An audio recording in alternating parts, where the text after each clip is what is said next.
Today we got Chavez and Kamau. Brad and I just got off the phone, and Brad's about to call in, I guess, about Chavez and Kamau, and also Hernandez and De La Hoya. We have Bo coming up with Holyfield. We have Tyson's second comeback fight coming up. This is all before the end of '95. Frankie Randall's got a fight. Trinidad, almost any fighter you can think of has a fight coming up before the end of the year. And I mean, it bodes well for boxing, especially if a Trinidad-Cortez or a Whitaker-Trinidad or Whitaker-Cortez fight is made for the end of the year. And then for '96, it's unbelievable the fights that can happen, like I've always said, between 130 and 147 pounds, including Gabriel Reles, Miguel Gonzalez, Orzabek Nazarov, Oscar De La Hoya, Kostatsu, Frankie Randall, Julio Cesar Chavez, if he's still around after the Kamau fight, Cortez, Trinidad, and Whitaker.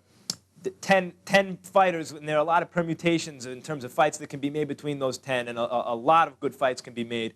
So 95 has been a very interesting year. I think 96 is going to prove to be a little bit more interesting even. And the reason I'm kind of talking about the beginning of '96, and we're only in September, is that last week was the end, the last episode of my 6th year of Max on Boxing, and this is the first episode, the first installment of the 7th year, the first program of the 7th year of Max on Boxing, the very first one of the 7th year.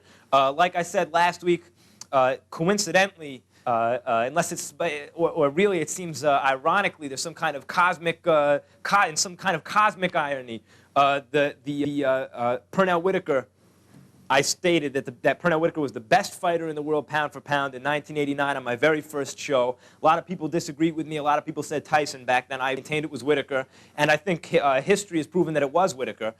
Then for the last 6 years, I've always said it has been Pernell Whitaker, and finally, on the last episode of my 6th year, I said that it was the end of an era. Whitaker is 2, and Roy Jones is now the best fighter pound for pound in the world. Since last week when I said that, a lot of people have come up to me, Max, you really think Roy Jones is the best already? Who's he beaten? Only James Toney and Bernard Hopkins. Whitaker's wiped out 5 divisions, and they're right. In terms of their resumes, Pernell Whitaker is already a Hall of Famer, and beyond Hall of Famer, he's already well, in Bill James, I think in his Baseball Abstract, he talks about Definition A, Hall of Famer, Definition B, Hall of Famer, Definition C. Definition A being one of the best players, he's talking about baseball, ever. Definition B being at his position among the best players ever. So you can apply that same thing to boxing. Definition A, Hall of Famer. You can make a case that he's the best fighter ever. Definition B, he's one of the best in his division of all time, C, D, and so forth. Pernell Whitaker is a Definition A Hall of Famer. You can make an argument that he's the greatest fighter who ever lived, certainly the most unbeatable fighter who ever lived. There's no fighter in the history of boxing who had most of it, or at least 75%. I can't imagine Whitaker has more than 25% of the significant fights total in his career coming up. In other words, most of his significant fights, Whitaker that is, have already occurred, and Whitaker has yet to be challenged against the likes of McGirt, Chavez, and Azuma Nelson, and even a guy like Vasquez, so much bigger than Whitaker. And Whitaker has yet to be pushed to the limit. The same cannot be said for Sugar Ray Robinson, for Muhammad Ali, for Sugar Ray Leonard, for Willie Pep. All those fighters, by the time they had their most significant fights, they've been pushed to the limits. In fact, all of them had been beaten.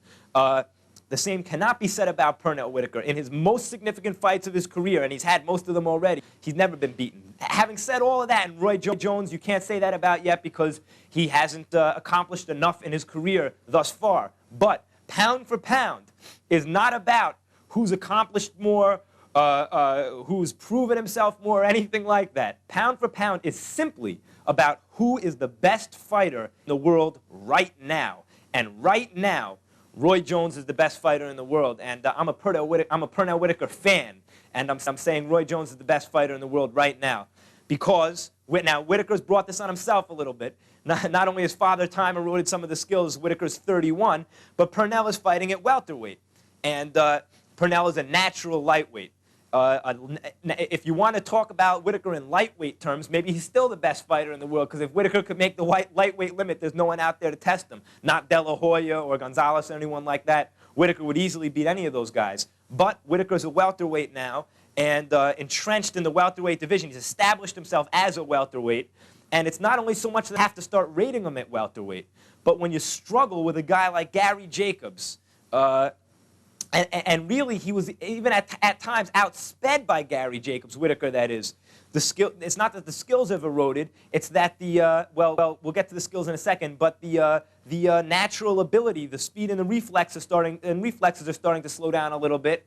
And not incidentally, George Benton is not in Pernell Whitaker's corner anymore. George Benton and Pernell Whitaker were like Rooney and Tyson, the perfect combination, and Benton should have never left Whitaker's corner. There's been a marked downslide in Whitaker's career since Benton left, meaning the Vasquez and the Jacobs fights. Whitaker's looked much more hittable, much more one-dimensional, and less perfect than he used to since Benton left. So a combination of factors have made Whitaker not the fighter he once was, still better than anyone else but Jones probably, but so when people call up, please let's not talk about, well, Whitaker's proven he's the best, because I'm not talking about their Hall of Fame credentials. Whitaker's are better than Jones. But for right now, Jones is the best fighter in the world. We're going to, while they get this fixed in the studio so we don't get a little outside interference, we're going to get to the lines. 475-1550 line for Max Kellerman. You're on the air. Hello. Max. Yep. First off, okay, first off, what's your name? Jim from Manhattan. Okay, how you doing, Jim? Love your show. Thank you. I think you're the most experienced and knowledgeable person on boxing I've ever heard in my life. Appreciate it. Thank you. And that even goes past Bill Gallo. Say that again? That goes, you're past Bill Gallo. Bill Gallo. From the Daily News. Past even Bill Gallo, right? Question for you. Two things. First off, who did Ron Lyle fight? It was a fight in the mid-'70s. Was it Ken Norton? No, George Foreman. It was George Foreman. They beat the hell out of each other the whole way around. George Foreman. That's the best heavyweight fight you'll ever see. That, to me, I agree with you, is the best fight I've ever seen in my life. Incredible. And Foreman, see, it's very interesting. If Foreman had the intangibles in the pre-Ali Foreman, had the intangibles of the post-Ali Foreman, he would have been one of the greatest fighters, one of the very greatest fighters of all time, because Lyle put his heart to the test and Foreman passed it with, I don't want to say with flying colors, because it was a very, very hotly contested that was a close fight to Rocky. But it really did. Foreman looked like he had reserves of superhuman reserves of strength and desire and determination, and knocked Lyle out with, if you remember the combination that Foreman knocked Lyle out with, he just started throwing punches. They weren't devastating shots, but it was one after another. I guess he figured, well, I can't take him out with any one shot. Let me just keep throwing punches until he goes down. Trapped Lyle in the corner, must have hit him with 24 unanswered punches. They didn't look very hard, but they were all landing, and eventually Lyle fell and took the count. Incredible fight. Second question for you. Roy Jones, moving up in class, moving up a weight? Do you see it happening? I mean, yes, eventually, sure. In the near future, Roy Jones will probably move up in weight. There's no one else to fight. There's no one else to fight up in weight either. I mean, it's true. There happens to be... Roy Jones missed a very, very, very good era of middleweights by a very little bit. If you were to look at Roy Jones's resume right now and seen the names... The following names, let's say Michael Nunn, Mike McCullum, Julian Jackson, John Mugabe, Terry Norris, James Toney and Hopkins, Reggie Johnson, guys like that, John David Jackson. He missed a lot of those fights by maybe 6 months to a year. He missed a Julian Jackson fight. This is Roy Jones we're talking about. Missed a Michael Nunn fight. If he would have fought Mike McCullum fight, Reggie Johnson fight, if he would have fought any of those fighters at the right times, right now, Roy Jones would probably be the greatest middleweight of all time in terms of his resume, because no one else in the history of the middleweight division fought if he would have dominated all those fighters. No one else ever dominated a group of fighters like that, and Roy Jones would have dominated all those fighters. So it's sort of unfortunate he missed a very, very rich, a very thick middleweight division, like a deep division, like an NBA team that has a good starting five but also a deep bench. That's what the middleweight division was like a couple years ago. Now, all of a sudden, you look up, a Gerald McClellan fight disappeared with Nigel Benn. Nigel Benn doesn't look like he's going to present much of a problem to Roy Jones. So who is there out there? Nobody. It's unfortunate for Jones. Last question for you. How high up in weight can he go? and still be? Cruiserweight. I would say stop at cruiserweight. Roy Jones could probably give a couple heavyweights an interesting time, but Well, he'd probably he'd run him around the ring. I mean, he's what? He'd run him around in the ring. I'd say. He's running out of. I'm sorry. No, he'd run him around the ring. Run him around the ring. Heavyweights. I don't know. Being hit by a heavyweight's a lot different than being hit by a middleweight. Then again, Michael Spinks was a natural really started at middleweight in the Olympics. Won the gold medal at the Olympics at middleweight, natural light heavyweight, and then eventually moved up and won the true heavyweight title from Larry Holmes. Roy Jones is started at middleweight, amateur and pro, but really is, I say at this point, naturally 168 pounds. They say he walks around at about 180. So it seems like he's not much different in terms of his natural walking around weight than a guy like Michael Spinks. Now he doesn't have the height of a Michael Spinks. Or the neck. Say it again. Or the neck. Well, Michael Spinks' neck was really kind of didn't look like a shock absorber. Roy Jones, he doesn't look like the type of fighter because he's not as lanky as Spinks that could put on the weight as comfortably as Spinks could. In other words, there's less room to put on weight on Roy Jones. At the same time, even a Roy Jones coming in at 175 pounds, 176 pounds, would probably be favored against any cruiserweight in the world. So that tells you how good the guy is. Max, thanks a lot. I appreciate it. Appreciate the call. Excellent call. Thanks a lot. Line 1, Max Kellerman, you're on the air. Hello. Brad, how you doing? Brad, how you doing? Yeah, I think I got it wrong in the Chavez fight. I think it's on the 16th, the next. The Chavez-Kamau fight. Yeah, right. I think I might have got that Brad wrong. and I were discussing that fight before the show, for anyone who's interested. On the phone, right. Talk about Roy Jones. I would go so far as to say there's a distinct possibility that he might go down as the greatest fighter in history. You watch him fight, it's like watching a Bruce Lee movie. He's so quick. I've never seen a fighter like this. It's true. When you watch him, you get the distinct impression that you might be watching history in the making in terms of Absolutely. talking about the great. There are very few fighters who in terms of natural ability, are in Roy Jones' class. Muhammad Ali, Sugar Ray Robinson, maybe Sugar Ray Leonard. No, I think he has more ability than those fighters did. I think we're looking at something very special here. It could be. It could be. I mean, it could be. But let's. This is not to get anyone excited and say he's the greatest fighter of all time already. No, not yet. He's heading in that direction. He hasn't proven it yet. No, but certainly it looks like he has the potential to be. Also, I'd argue with somebody the other day. I believe Mike Tyson is the greatest heavyweight in history. As for lightweight fight, I think it's difficult, Brad. I think it's very difficult to point to evidence for that. As in, maybe you can say you see him in the ring. Half of his fights ended in the first round, my friend. That's evidence enough. I mean, Muhammad Ali used to say he never looked for a first-round knockout. And to me, as you know, I said throughout the years, to me, a 12-round decision is oftentimes more conclusive than a first-round knockout. A first-round knockout means you have early rounds power, you can get him out of there early, maybe the opposition isn't that great. Tyson does not have a lot of first-round knockouts against great opposition. No, he does not. But Tyson has also proved that he can go 15 rounds, as he did with James Bonecrusher Smith. Although Smith wasn't doing anything that no, was he really... couldn't do anything. He was too afraid to do anything. Yeah, it's true, but I mean, Tyson was expending energy in the sense that Smith was tying him up, but he wasn't getting put through the ringer. Mike Tyson went 12 rounds with a Razor Ruddock after the first Razor Ruddock fight, who subsequently was knocked out by Lennox Lewis and Tommy Morrison. Tyson was extended 12 rounds by Tony Tucker, who was never a great fighter. And imagine a Tony Tucker with more speed and a better offensive arsenal. Then again, Muhammad Ali was extended 15 rounds by Chuck Wepner.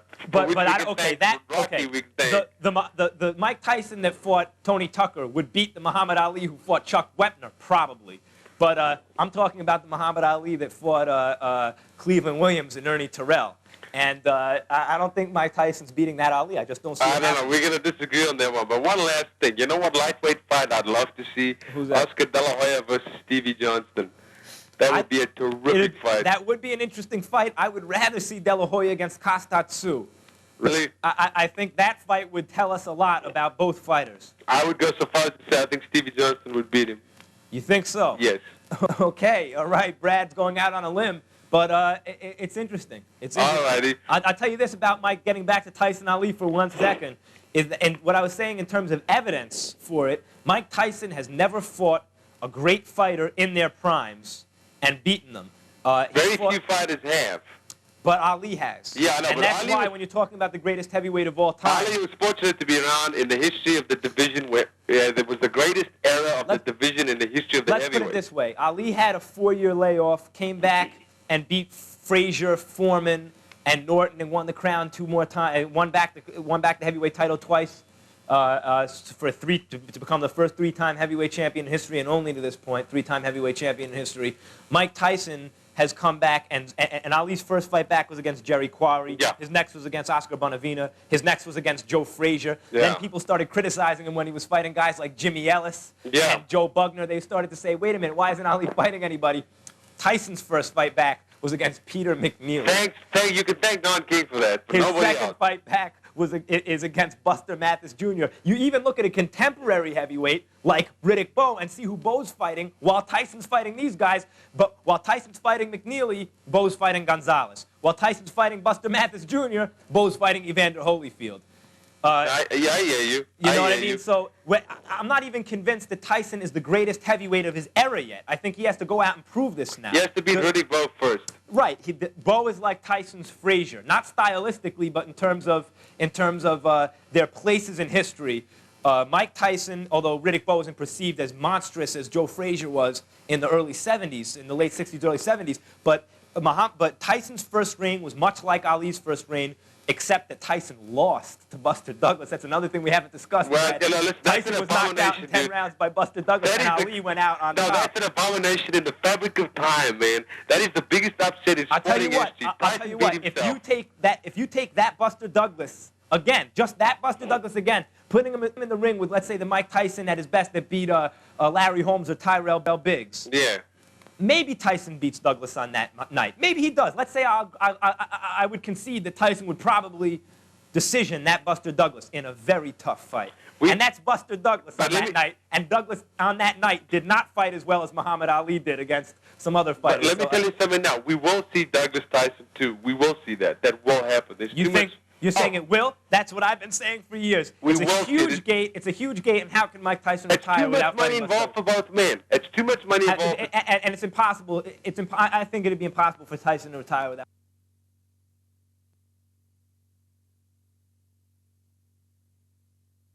Sense of history, you know that all great champions have taken losses off their records. You know. Absolutely, Brad. I'd love to talk more. I tried to get you in for a while because you haven't been on the air for a minute. Now we got to Okay. get some more. All right. Excellent I'll speak call. to you next week. All right, I'll talk to you next week. Bye bye. Later. Line 4, Max Kellerman. You're on the air. Hello. Hey, Max. Pretty good. Who am I talking to? Tim. Ted. How you doing? Yeah, I just wanted to know where's Michael Nunn? Where is he? Yeah, I haven't Fighting seen- at what is it? Light heavyweight now against nobody of significance. One last question. I wanted to know, being that you know so much about boxing, can you fight yourself? Can I fight myself? Why? You know someone who wants to test it? No, because you look like a herb. I look like a herb. Well, the address is up at the end of the show on the screen. That's all I can say. Appreciate the call. Line 2, Max Kellerman. You're on the air. Hello. Hey, Max, this is Gary from Manhattan. Yeah. How you doing, Gary? All right. Listen, now that Don King lost control of the WBC heavyweight champion with Bruno beating That's something we haven't discussed yet. That's right. Bruno beating McCall. Oliver McCall. And you predicted last week that Well, let's put it this way. I said last week I'm expecting Bruno gives a hard time to whoever he's fighting before he loses. He gives Right. his best before he loses. So I was expecting Bruno to give McCall a very difficult time until McCall knocked him out. Yeah, That's what happens to Bruno. And it was going just like that. In a 15-round fight, Bruno would have been knocked out. It was a 12-round fight. He got a decision. Not to cop out or anything like that. I was surprised that Bruno made it I'm surprised Bruno made it through the fight. I think he was fortunate to make it through the fight. And I mean, there were a couple times where if McCall just would have landed one right hand, the fight would have been over. He didn't. I was very happy for Frank Bruno. You know, I'm glad to see the guy can. I imagine what they're like in England right now. They must be going But berserk. you see, my question is, you see Bruno fighting Tyson? Yes, I do, because Bruno's controlled by Don King and Tyson's controlled by Don King. Right. I figured that. Now, check this out. Last week I called about caller earlier had mentioned Bill Gallo. Right. He had published like on 2 Sundays ago in his column that he said that Whitaker had lost to Chavez. Yeah. And guess what? I guess he must have been watching last week's shows because he corrected himself This Sunday. Well, as everyone knows, Pernell Whitaker has never lost. Right. He's I an know that. undefeated fighter. Yeah, but my question is, I've been hearing a Hector Camacho Whitaker fight. It's an interesting fight, and why not? Pernell really is safer at this point in his career fighting the Hector Camachos of the world instead of the Ike Cortez of the world.